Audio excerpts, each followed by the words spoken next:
প্রতিনিয়ত একই ধরনের খাবার খেতে কিন্তু ভালো লাগে না, তাই মাঝে মাঝে যদি ইউনিক কিছু ট্রাই করা যায়, এতে করে খাবার স্বাদেরও পরিবর্তন ঘটে আর সেটা খেতেও কিন্তু খুবই ভালো লাগে। পরিবারের এমন অনেক পার্সন থাকে যারা মিষ্টি কুমড়া পটল খেতে পছন্দ করে না, তাদেরকে যদি এইভাবে এই ভর্তাটি বানিয়ে খাওয়ান দেখবেন তারাও খুব মজা করে খাবে। তো আমি এখানে পটল, মিষ্টি কুমড়া, সাথে চিংড়ি, সামান্য হলুদের গুঁড়া, রসুন, কাঁচামরিচ এই সব কিছু দিয়ে একসাথে এটাকে সেদ্ধ করে নেব। পানি দেওয়ার প্রয়োজন নেই, সামান্য পরিমাণ তেল দিয়ে সব কিছু দিয়ে জাস্ট ঢেকে রাখবেন হালকা তাপে। ধীরে ধীরে নিচে থেকে সেদ্ধ হয়ে যখন নিচের অংশ এরকম একটু লালচে হবে তখন উল্টিয়ে দিবেন।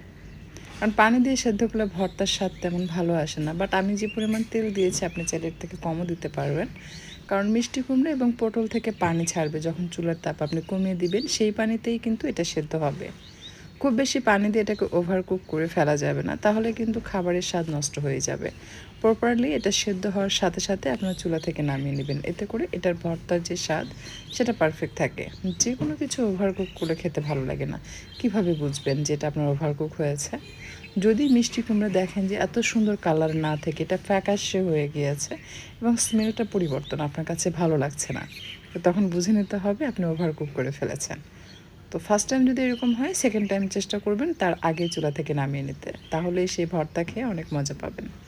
আলাদাভাবে পেঁয়াজ বেরেস্তা করে নিয়ে তাতে একটু ধনিয়ার পাতা কুচি দিয়ে সফট হয়ে আসা পর্যন্ত ভেজে এটা ভর্তায় অ্যাড করে নিতে পারেন, এতে করে স্বাদের পরিবর্তন ঘটে। আবার এটা আপনি চাইলে স্কিপ করতে পারবেন, শুধুমাত্র কাঁচা পেঁয়াজ, শুকনো মরিচ, তেলে লবণ দিয়ে তারপর সরিষার তেল দিয়ে হাত দিয়ে মিক্স করে ভর্তা বানিয়ে নিতে পারবেন।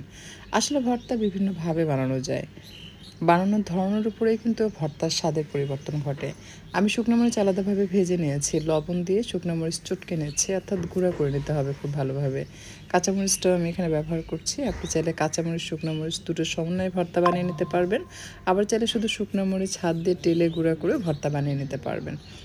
আমি যেভাবে আপনাদেরকে দেখাচ্ছি এরকমভাবে যে বানাতে হবে এমন কোনো কথা নেই, সবচেয়ে সহজ ওয়েতে আপনি চাইলে করতে পারেন, যে আপনার কাছে মনে হচ্ছে সব একসাথে সেদ্ধ করলাম তারপর জাস্ট নর্মালি ভর্তা বানিয়ে ফেললাম, যেভাবে সচরাচর আমরা ভর্তা বানাই সেটাও করা যাবে, সেটাও মজা। আমি সব কিছু একসাথে হাত দিয়ে মেখে নিয়ে ভর্তা বানিয়ে নিয়েছি।